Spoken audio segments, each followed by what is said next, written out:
కులవర్గ పోరాటాలను జమిలిగా నిర్వహించాలి. కేవలం కుల పోరాటము, కేవలం వర్గ పోరాటం కాదు, కులవర్గ పోరాటాలు నిర్మించాలని చెప్పాడు. అలా కులవర్గ పోరాటాలను జమిలిగా నిర్వహించడంలో భాగంగా ఆయన చేసినటువంటి సైద్ధాంతిక కృషి కానీ ఆచరణ ఆలోచనలు ఏ విధంగా ఉండింది? కులవర్గ పోరాటాలను ముందుకు తీసుకుపోవాలనేటటువంటి ఒక భూమికను ఈ రాష్ట్రంలో, ఉమ్మడి రాష్ట్రంలో ఎదురీత చర్చనీయాంశం చేసింది. దాన్ని ప్రాక్టీస్లోకి తెచ్చినప్పుడు మారోజు వీరన్నతో కలిసి ఒక పార్టీ, తర్వాత మహాజన పార్టీ, మహాజన ఫ్రంటు, తర్వాత ఈ మధ్యన 2015లో ఆయన ఇంకా చాలా కాంక్రీట్గా, అంటే మార్క్సిజాన్ని దేశీయం చేయాలని మనం అనుకున్నాం కదా, కాబట్టి దేశీ దిశ అంటే దేశానికి ఒక దిశ, అంటే ఈ దేశంలో ఉన్న కులాన్ని నిర్దిష్ట స్వభావంగా, ఈ దేశం యొక్క నిర్దిష్ట పరిస్థితులను నిర్దిష్టంగానే అంటే ప్రత్యేకంగానే పట్టించుకుని మనం కుల నిర్మూలన పోరాటాన్ని, వర్గ నిర్మూలన పోరాటాన్ని రెండింటిని కలగలిపి ముందుకు తీసుకెళ్లాలని చెప్పి దానికి ఒక ప్రత్యామ్నాయ పార్టీని ఏర్పాటు చేయాలని చెప్పి ఆయన ప్రయత్నం చేశాడు. ఆ ప్రయత్నాలు విఫలం కావడంతో మళ్ళీ 2015లో తెలంగాణ వచ్చిన తర్వాత ఆయన దేశీ దిశ అనేటటువంటి యూట్యూబ్ ఛానల్ను పెట్టి మొత్తం అంటే మొత్తం ఉమ్మడి ఆంధ్ర రాష్ట్ర ప్రజలకు ఒక వాయిస్ను ఇవ్వడానికి చాలా ప్రయత్నం చేశాడు. వారు ఈ కొత్త ఆలోచనతోటి, ఏది కులవర్గ పోరాటాలను జమిలిగా చేయాలనేటువంటి ఆలోచనతోటి కుల నిర్మూలన దృక్పథం పైన ఏమైనా పుస్తకం రాశారా? వాస్తవంగా 1986లో మనము ఎజెండాను పక్కకు పెట్టి ఎర్ర జెండాను ముందుకు తీసుకుపోలేరు అనేది ఒక సిద్ధాంత గ్రంథం అయితే, అంటే ఒక విధంగా అప్పుడున్న కమ్యూనిస్ట్ పార్టీల మీద ఒక విమర్శనాత్మక పుస్తకం, చిన్న పుస్తకం అయితే, ఈ మిత్రులంతా కూడా అంటే అప్పుడు ఇదే ఎంఎల్ పార్టీలకుతో పనిచేస్తున్నటువంటి ఓపీడీఆర్లో పనిచేస్తున్నటువంటి మన కంచె ఐలయ్య గారు, తర్వాత ఈ ఎదిరీత బృందము, వీళ్ళందరూ కలిసి ఒక కుల నిర్మూలన మార్క్సిస్ట్ దృక్పథము అనేటటువంటి ఒక బుక్లెట్ను తీసుకొచ్చారు. దాంట్లో పూలే, తర్వాత బుద్ధుడు, అంబేద్కర్ చేసినటువంటి కృషిని మనం తీసుకోవాలి. మొట్టమొదటగా ఈ దేశంలో కుల నిర్మూలన అనేటటువంటి అంశాన్ని తెచ్చినటువంటి మహనీయుడు మనకు డాక్టర్ బిఆర్ అంబేద్కర్. 1936లోనే కుల నిర్మూలన గ్రంథాన్ని రాశాడు. మనం ఇప్పటి వరకు కూడా కమ్యూనిస్ట్ పార్టీలు సమాజాన్ని మార్చాలనే లక్ష్యాన్ని నెత్తికెత్తుకున్న కమ్యూనిస్ట్ పార్టీలు ఇంతవరకు కుల నిర్మూలనను ఎత్తుకోలేదు.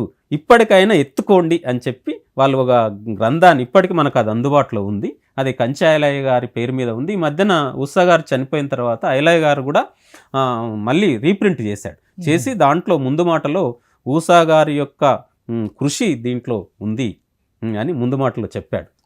ఉషా గారి యొక్క కృషి, మా అందరి యొక్క కృషి వల్లనే ఈ గ్రంథం మనకు వచ్చింది.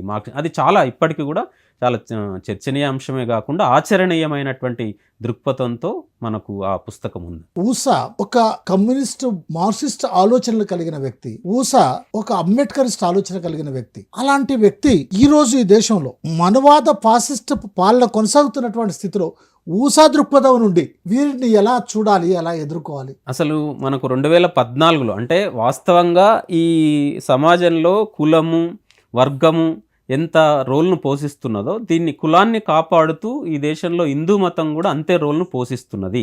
కాబట్టి హిందూ మతము అనేది ఒక మత ఉన్మాదంగా మనకు 92లో మొత్తం హిందూ మతం అనే మెజారిటీ మతం పేరుతో మైనారిటీ మతం మీద దాడిగా చిత్రీకరించి బాబ్రీ మసీదును కూల్చివేసిన తర్వాత హిందూ మతోన్మాద దాడులు లేదా ఆ మత దురాంకారం, మెజార్టీ మత దురాంకారం అనేది మైనార్టీ మతాల మీద ఏ విధంగా పనిచేస్తుందని 2002లో మనం గుజరాత్ మరణకాండను చూసాము. అదే మరణకాండకు అంటే అక్కడ ఉన్నటువంటి అప్పుడు ముఖ్యమంత్రిగా ఉన్నటువంటి నరేంద్ర మోడీ గారు తర్వాత 2010-12 తర్వాత ఆయననే దేశవ్యాప్త బీజేపీకి ఒక ప్రత్యామ్నాయ నాయకునిగా ఎదిగి రావడము, 2014లో మొత్తం దేశమంతా ఆయనను గెలిపించడము, ఈరోజు కేంద్రంలో అధికారంలో ఉండడం ద్వారా మరింత అంటే అంతకుముందు జరిగినటువంటి దాడులు, దౌర్జన్యాలు, మరణహోమాలు అనేటివి చాలా పెరిగాయి.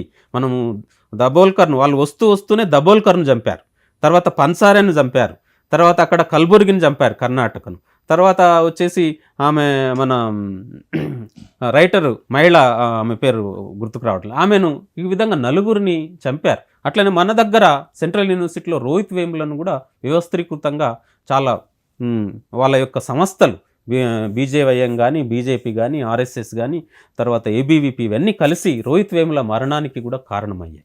ఇటువంటి సందర్భంలో ఊసా గారు ఫ్యాసిస్ట్ వ్యతిరేక వేదిక అని 2019లో మొత్తం దేశవ్యాప్తంగా అంటే హిందూ ఫ్యాసిజం అనేది ప్రజలను మొత్తం మైనార్టీ మతాలను అట్టడుగు కులాలను బతకనివ్వడం లేదని చెప్పి ఆయన గ్రహించి మరి ఫ్యాసిస్ట్ వ్యతిరేక వేదికని అందరినీ కమ్యూనిస్ట్ పార్టీలను ప్రజా సంఘాలను ఏకం చేస్తూ హిందూ ఫ్యాసిజానికి వ్యతిరేకంగా మనం పోరాడాలి, కుల ఫ్యాసిజమే కాకుండా హిందూ ఫ్యాసిజానికి కూడా వ్యతిరేకంగా పోరాడాలని చెప్పి ఒక ఉమ్మడి నిర్మాణ వేదికను కూడా తీసుకెళ్ళి దానికి అధ్యక్షులుగా కూడా ఉన్నారు ఊసా గారు.